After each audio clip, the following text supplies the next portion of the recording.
सुप्रभात प्यारे बच्चों। आज हम पढ़ने वाले हैं व्याकरण पाठ 7 सर्वनाम। देखो बच्चों, नाम से ही पता चल रहा है पाठ का नाम है सर्वनाम।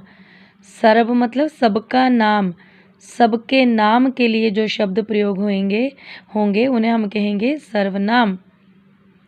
तो नाम आपको पता है संज्ञा, जितने भी संज्ञा शब्द होते हैं, नाम वाले शब्द होते हैं, उन्हें ही तो हम संज्ञा कहते हैं ना। तो सर्वनाम जो सभी नामों के लिए अर्थात संज्ञा शब्दों के लिए प्रयोग होते हैं शब्द, वो कहलाते हैं सर्वनाम। चलिए एग्जाम्पल देख लेते हैं। ये एक छोटा सा पैराग्राफ है, इसे देखिए ज़रा ध्यान से। यह प्रांजल का परिवार है।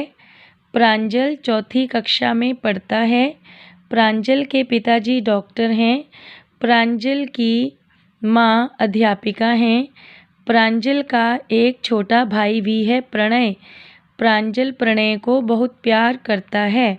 अब देखो बच्चों, इस पैराग्राफ में, इस छोटे से गद्यांश में प्रांजल शब्द का कितनी बार प्रयोग हो रहा है ना। कम से कम 6 बार प्रयोग किया गया है प्रांजल शब्द का।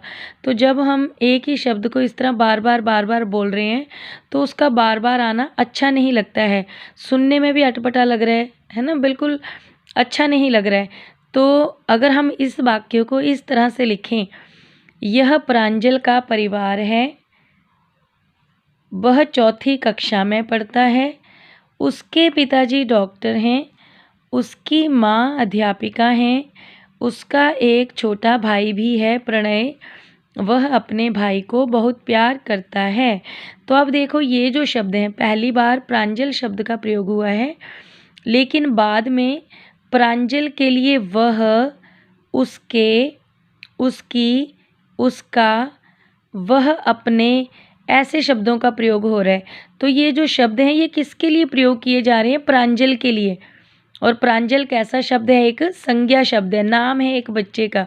तो जो नाम होता है वो कहलाता है संज्ञा, है ना। तो जो नाम की जगह पर हमने शब्द लिख दिया वो कहलाएगा सर्वनाम।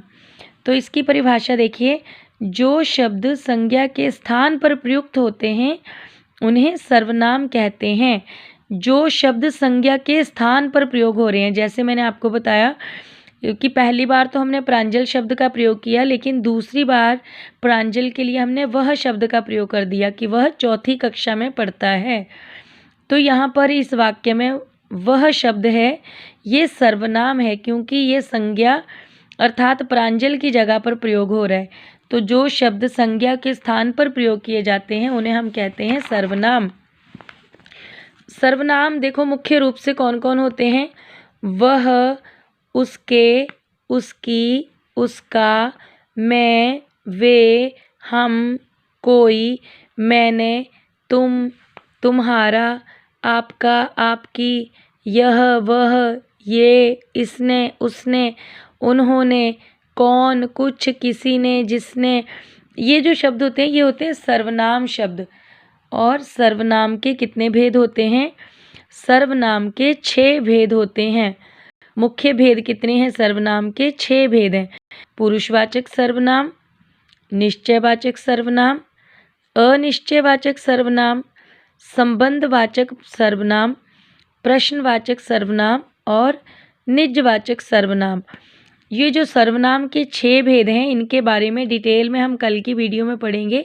आज के लिए आपने सिर्फ सर्वनाम की परिभाषा याद करनी है, पर सर्वनाम को समझना है कि सर्वनाम क्या होते हैं। जो शब्द संज्ञा के स्थान पर प्रयोग किए जाते हैं उन्हें हम सर्वनाम कहते हैं। जैसे मैं, तुम, तुम्हारा, इसका, उसका, ये कैसे शब्द हैं? सर्वनाम शब्द हैं। और सर्वनाम के कितने भेद होते हैं? सर्वनाम के 6 भेद होते हैं। बाकी हम इन 6 भेदों के बारे में कल की वीडियो में पढ़ेंगे। आज के लिए बस इतना ही। धन्यवाद।